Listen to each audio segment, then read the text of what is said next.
कौन कहता है कि आसमां में सुराग नहीं होता, एक पत्थर जरा तबीयत से उछालो यारो। जी हाँ, ये जो हार्डवर्क, इंटेलिजेंस, लक, ये सारे अगर किसी इंजन के डिब्बों की तरह हैं, तो एटीट्यूड वो इंजन है जो डिसाइड करता है कि ये ट्रेन कितनी दूर जाएगी और किस दिशा में जाएगी।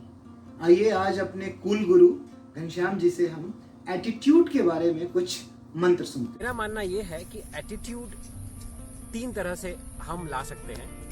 बहुत ही सिंपल है, can do, will do, let's do. सबसे पहले आते हैं लेट्स डू। एक छोटी सी कहानी बताऊंगा मैं। 2 दोस्तों को सिंगापुर भेजा गया था किसी कंपनी में सेल्स के काम के लिए, और इत्तेफाक से या गलती से आप बोलिए, उन्हें पता चला कि शायद 3 महीने बाद उनको यहाँ नहीं रखा जाएगा अगर वो अच्छे से काम ना करें या सेल्स ना ला पाए। यहाँ आता है एटीट्यूड। 2 में से एक का एटीट्यूड ये था कि घनश्याम भाई, हम इतने दिनों में नए कंट्री में क्या कर पाएंगे। दूसरे का विचार ये था उल्टा कि भाई क्यों नहीं, अगर हमको 90 दिन मिले हैं तो कम से कम 90 लोगों से मिलके हम सेल्स करने की कोशिश करते हैं। और ये एटीट्यूड रख के उसने काम करना शुरू किया है। वाकई चौथे महीने कंपनी की मैनेजमेंट ने दूसरे बंदे को वापस जाने को बोला, और उस बंदे ने जिसने जेन्युइनली काम किया था, भले ही वो सेल्स न कर पाया, लेकिन एटीट्यूड ये रख के कि कुछ करते हैं, लेट्स डू, वो बंदे को कंपनी ने आगे चल के उसको परमानेंट नौकरी मिली और ये बंदा आपके सामने खड़ा है। So that's, I would call it let's do attitude. दूसरा, can do attitude. Can do में एक और कहानी बताऊंगा। हमारे बॉस शिशिर गोरले, मेरी पहली कंपनी थी ग्लोबल टेली सिस्टम में।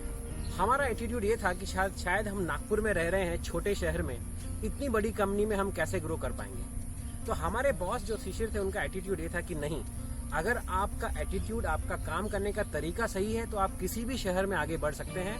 और उन्होंने बताया कि आगे बढ़ने के 2 तरीके होते हैं, या तो आप दूसरों की टांग खींचो, या आपके साथ जो आगे हैं साथ में उनको आगे बढ़ाओ, आप खुद आगे बढ़ जाओगे। और उन्होंने वाकई ये करके दिखाया। 3 साल के अंदर हम सब जो उनके डेप्यूटी थे ब्रांच मैनेजर बन के निकले। मैं जयपुर गया था और हमारे जो शिशिर गोरले साहब थे, he became regional manager for Calcutta. So ये है कैन डू एटीट्यूड।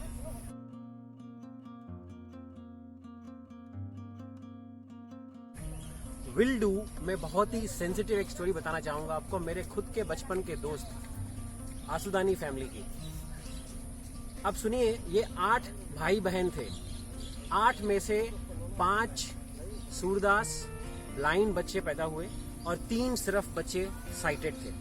अब आप देखिए, उनके माता पिता, उनके पिताजी 8 बच्चे, उनको पालना, बहुत ही गरीबी देखी उन्होंने। मैं खुद बचपन उनके साथ बिताया हूं, इसलिए बता सकता हूं मैं आपको कि उनका जो एटीट्यूड था कि नहीं, अगर एक बच्चा ब्लाइंड है तो क्या ऐसी कोई दवाई मिल सकती है। उन्होंने पहले उस एटीट्यूड के साथ बच्चे, उन्होंने आगे जो उनकी जनरेशन आगे बढ़ी, उन्होंने बच्चे हुए, उनके 3 बच्चे साइटेड हुए। उन बच्चों का एटीट्यूड देखिए। आज वो बच्चे 8 के 8, मैं बहुत खुश हूं बोलते हुए, मेरे दोस्त हैं सब, 8 के 8 बच्चे बहुत ही बड़ी बड़ी जगहों पे हैं। कुछ बैंक में, रिजर्व बैंक में ऑफिसर हैं, उनमें से 2 भाई प्रोफेसर हैं इंजीनियरिंग कॉलेज में। मेरा खुद का जो दोस्त है वो एग्जीक्यूटिव इंजीनियर है इरिगेशन में। और जो सबसे बड़ी बात, जो तीनों भाई ब्लाइंड हैं, उनकी तीनों की वाइफ साइटेड है, देख सकती हैं। इसका मतलब क्या, उन्होंने भी क्या देखा उनमें कि उनका एटीट्यूड देखा। बस यही है एटीट्यूड की बातें। सच्चा और सही और पॉजिटिव एटीट्यूड रखिए और लाइफ में आगे बढ़िए। थैंक यू घनश्याम भाई। उम्मीद है कि ये जो can do, will do and let's do का मंत्र है, सुनने वालों के अंदर पॉजिटिव एटीट्यूड बनाए रखने में मदद करेगा। अगले हफ्ते के लिए एक नया टॉपिक लाएंगे। ये जो प्रेजेंट जनरेशन, टीनेजर्स और बच्चों में video games, phone, social media की प्रॉब्लम्स हैं, उम्मीद है आपसे इसके बारे में कुछ सुनने को मिलेगा कि किस तरह उन्हें इससे निजात दिलाई जाए। Thank you so much.